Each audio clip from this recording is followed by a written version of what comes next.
I'm going to turn to you, Casey, to kind of kick things off here, because one of the things about this pandemic that's different than some of the other economic events that we've been through, and we've been through a few in this century, is that it hit all of us, and it hit us right at home. You know, it hit our kids. It took our kids out of school, and it caused people to start thinking about those necessities and those things that are most important to us. And we've talked about those being, you know, while some people didn't go to work every day, everybody still ate every day. And food and being able to, you know, get the food that you need became sort of first and foremost on a lot of people's minds. And I know that you are pretty humble, and you're probably not going to bring this up, so I'm going to do it for you. I know that Prairie Meats spent a lot of time working with rural and remote communities, ensuring that they got the food that they needed as the markets changed and some of the bulk buying, you know, wasn't being allowed at some of the grocery stores and things. And you know, I want to say thank you for that, Casey, and thank you to Prairie Meats for all the work that you put into that. You were in a unique position to do that, I think, because of some of the distribution channels that you have. Yeah, we found it was our responsibility to make sure that the rural community had access to food. There was a very short window where it almost dried up in a sense of availability. So we used our inventory and our channels to, you know, have this outreach to the far north, to the far south, and to all the regions that not necessarily could make it into the larger centers and get what they needed. So we opened up our delivery channels to all those people, not just our wholesale customers, but to the general public. And it allowed them options, you know, the ability to take care of their family. And the fact is a lot of our team members are from those regions, and you know, they felt that sense of responsibility and the gratification of making sure that they took care of their hometowns. So it was a win-win. You know, what we helped out the people in need. We continued to operate and offer services. So it was something that we took a lot of pride in what we did there. So absolutely, and as well you should. But I know that it hasn't been business as usual at Prairie Meats. A lot of us know Prairie Meats by your retail brand, but that's not the majority of your business. You know, 3/4 of our business is not the retail, it's the wholesale business. And we had a drastic cutoff the day that they decided that, you know, there was isolation, and we just had to change our model. So when 75% of your business suddenly shuts the doors or reconfigures into a different style, you have to change with it. So we had to move resources, move our people around to take advantage and to look at the opportunities that were there. So a lot more focus on our retail channels, being creative and finding initiatives to find the businesses within the wholesale network and help those people actually survive through this. A lot of our customers and partners had to change everything that they did overnight. So we had to make sure that they had the tools and the products in order to provide their customers with what they needed. So it was a very quick and unusual change for our staff, but they all came together and we found the solutions to go forward. It's making sure you find the service and the tools to help your customers and drive forward. Yeah. It changed how we actually look at our business going forward and what we can do. So it definitely has opened our eyes of possibilities and where we need to go, in the next 10 years in our structure. As soon as possible. Yeah. So Natasha, I'm going to come to you now because you're in the food industry as well. Mm-hmm. A little bit different side, on the snack side of things. I just want to talk about supply chain a little bit because your supply chain's a bit closer to home. So mm-hmm. has COVID impacted your supply at all? And tell us a little bit about your supply chain. Yeah, our supply chain actually was sort of our strength through COVID. Our roasting facilities are right here in Saskatchewan. We invested and brought proprietary technology, built custom-made ovens down in the U.S. and brought them home to Saskatchewan. All of our roasting is done here. All of our raw products are purchased from here. AGT is our supplier and our partner in terms of where we source our chickpeas and our lentils and our peas, of course. So we were very lucky to have such local and strong partners right here at home. So we didn't see any sort of challenges in terms of supply chain. Our facilities, usually it's a hindrance to have them placed so rural. In this sort of situation, it was actually a wonderful thing. Yeah, absolutely. So social distancing wasn't an issue. Yeah.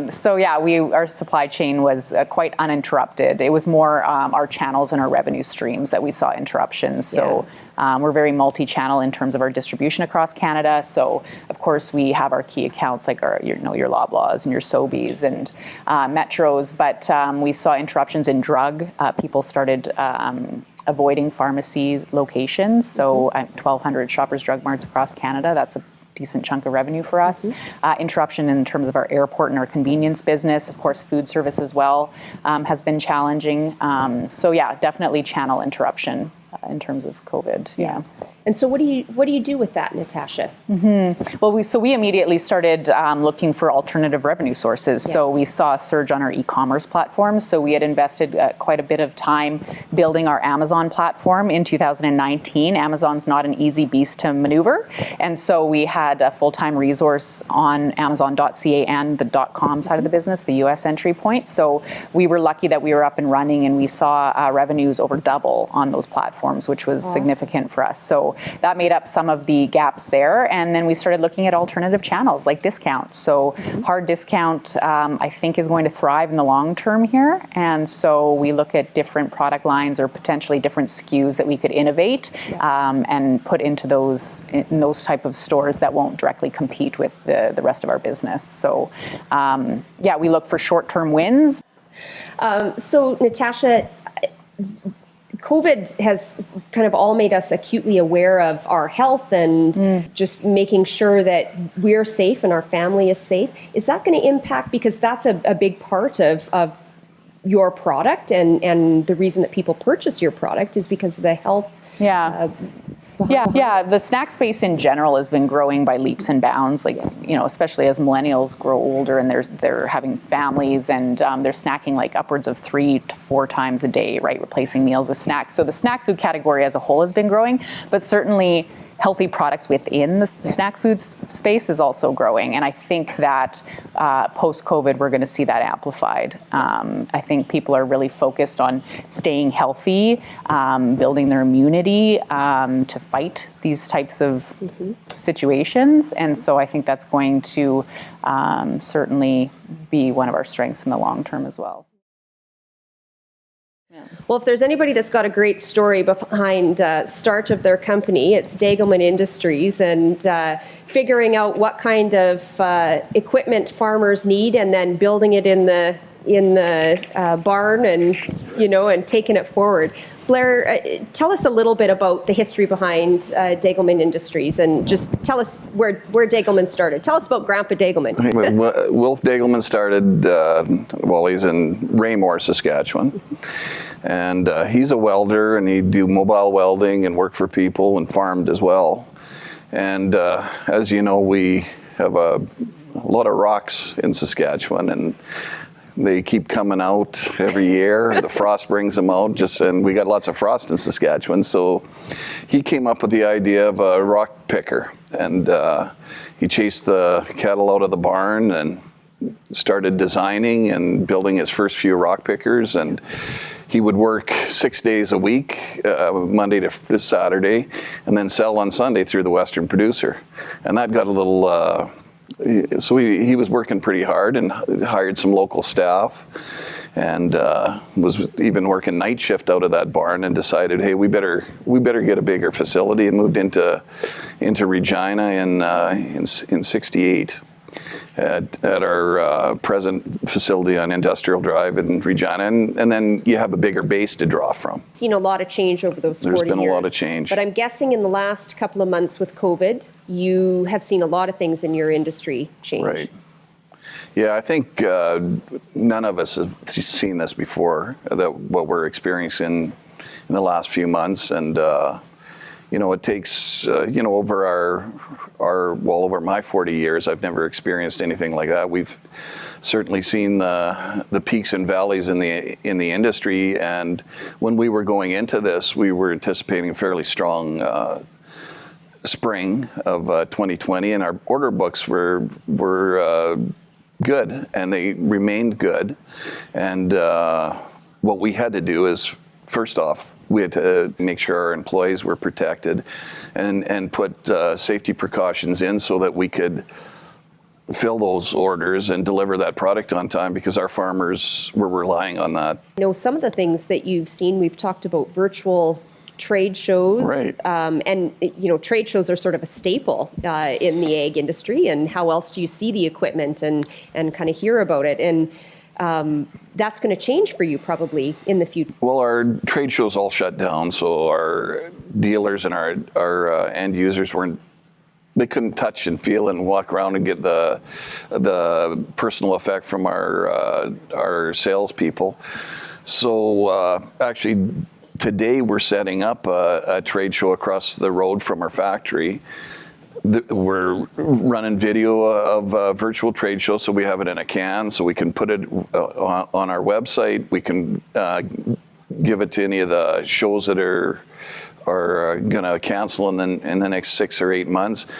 And also, at the same time, since we have the space, we have 100 acres across the road and some equipment, we're taking the opportunity to invite all of our customers in and say, hey, we're going to have a trade show. It's going to be some social distancing. They're going to drive their vehicles through, and our sales guys, they're just waiting to talk. They can't wait to talk to somebody. They haven't sold anything direct with people for a while, so they're really enjoying this. You're getting a little goodie bag at the gate, and everybody's going to be safe, and our sales guys are really looking forward to that. But innovation is how we have survived 58 years, and listening to the farmer, listening to the end user, and moving with the times. And if Wilf is one of the build it heavy, make sure that when we're selling something to a guy that he's not fixing it, because he's a farmer. Wilf knew if he's going to spend his hard-earned money, he does not want to be fixing. He wants, so we're certainly guilty of overbuilding in a lot of cases, and we build strong equipment, and we're proud of it. We certainly build stuff that we stand behind.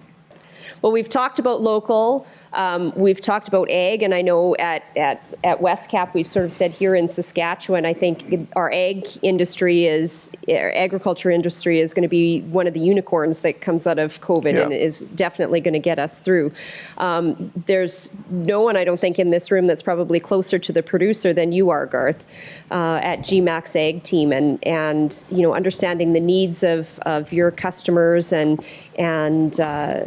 working through them to make sure that they're profitable and growing. So what are your customers telling you in terms of what ag looks like into the future? Ag doesn't have the same economic upturns and downturns, I would say, as the general economy, like what you opened up with there. So the farmers that are left are they're excellent business people, ready to excel in the future and ready to adapt. Like you said, our farms have grown, and so the people running the farms are managers now, and it's less the ability to fix and work hard. It's more about growing and marketing and adapting to innovation and technology, and that's changed our challenges as well. We need to be a provider of technology, innovation, and the yield goals are increasing every year, and it's still the same soil, and so it's a challenge to keep ahead of them, really. Yeah. But you're able to do that, and you offer some unique services with your agrology team and with the team that you have at GMAX.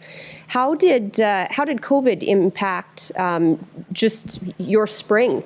I mean, you were just coming into mid-March is just coming into your big season. How did that impact you, Garth, and your team? It changed operations. We all learned a lot about ourselves and our capabilities, and I think our productivity increased. And with some people working at home and some people who were left at the shops that were used to getting direction every morning, figuring it out on their own. And I think the care factor, really, really was evident. How much people cared for each other, and they did. We were able to get through it so far without a case directly at GMAX. Yeah. So fingers crossed. Fingers crossed. And I know you've worked with some of your service providers too to implement some new technology for load tickets and things like that. That was a real blessing. Our customers are used to coming in and having a discussion and maybe a cup of coffee, and there just was none of that. They stayed in the truck, and our program provider allowed us to text the loadout ticket to the farmer in his truck, and we'd go back in the office. He'd get out and count it and acknowledge receipt. With social distancing, it was just very easy, and it's here forever now. We had so many compliments on being able to adapt. Then when they went home, the paper wasn't lost. They could transfer it to the person who was responsible for dealing with accounts payable, and it was just so easy. There's I think there's going to be a lot of efficiencies and benefits created from COVID. But if we're talking about stories, I think we have to go to Rob, because he is probably one of the best storytellers we've got around the circle here.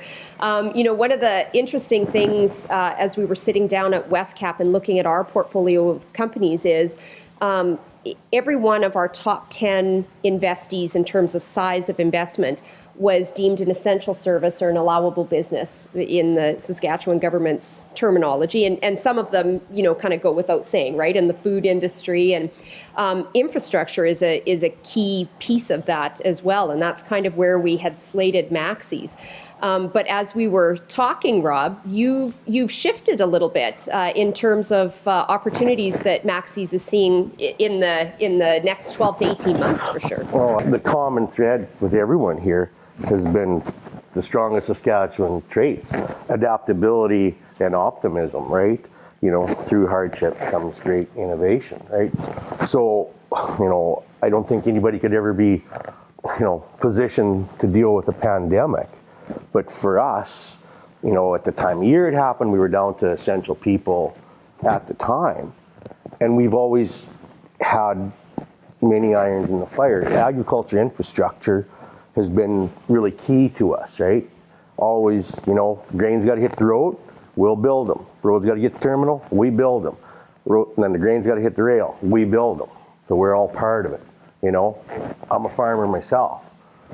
To see and everybody's concerned about their food, where it's coming from, what they're doing.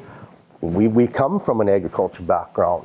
So in the next 12 to 18 months, I just through our business, we've never been busier building grain terminals and rail lines, right? So you see that effect, and I see some great growth, right? It's there, it's happening already. And I'm very grateful and fortunate. We've all said the same thing. We can't build a road remotely. So our clients, we've adapted in how we dealt with them, how we communicated with them, and we still got the job done. And there's more and more of it. I see some explosive growth. What I love about the Maxi story and what we've talked about is part of your mantra is, if it needs to get done, we just get it done. We make it happen. We make it happen. We make it happen. That's our motto. Yeah. I think, with the partners that you've worked with, that brand and that way of thinking has brought you a lot of business, even throughout this pandemic. Just they need stuff done, so they come to you. You think of an excavating company, well, just go dig a basement. That's not us, right? So we've all been given impossible tasks, and you have no idea how you're going to do it, but you're convinced you can do it. And hey, I did do it, right? Maxis is no different. We're everything from environmental spills, train derailments. We're one of CN's prime contractors. We build grain terminals, highways, and then we still sweep parking lots. You know, that's what you call us, we'll make it happen. We will do it. We'll figure it out. You know, it's not, again, I can't stress it enough. You know, hardship or challenge breeds great innovation. You figure it out. The other thing I love about Maxie's and when I talk to you, Rob, is your boots on the ground. I mean, you've really been grown up in the business, as everybody here has. And so you understand that local impact. And when you move a crew into a small town, talk to us a little bit about some of the ways that you ensure you're partners with that community. Absolutely. We work out throughout Saskatchewan. And we don't ever want to be known as the people who come to a community and take out of there and never give anything back. So we say, for example, we had a job in Maidstone, right? First thing we do is we identify the hot spots in Maidstone, the post office, the grocery store, and the bar. And you hang up posters in there with my phone number in it. You put that in there looking for, there's a list, we have a template, phone Rob. And we got a job out of province just last year, and the waitress at the restaurant where my wife and I, we had nothing. We had this $6 million job. My wife and I go to check out the job. We don't have anything. We got me and her and my pickup. So we go for breakfast in the morning, and the waitress says, "Hey, what are you guys doing here? I haven't seen you around." "Well, actually, we're doing this. Can you help us out?" She put it on her Facebook page. Every hire from that on that job to this day came from that waitress's Facebook page. It's something you just go out there and you add to the community. You get your hotels there, you buy your parts there, you buy whatever. Wherever you're going, my guys stay there. We make sure our fuel's bought there, or whatever it is, tire shops. That's my job. I go out there and I start an account in a tire shop, start an account in a hotel, keep that money there. Because when you get a job there again, they welcome you. They're the people who helped us out, right? You know, you're renting houses in community. You're doing things that help people, right? Yeah. It's what they remember. You know, that's how we want to be known. That's the reputation we want.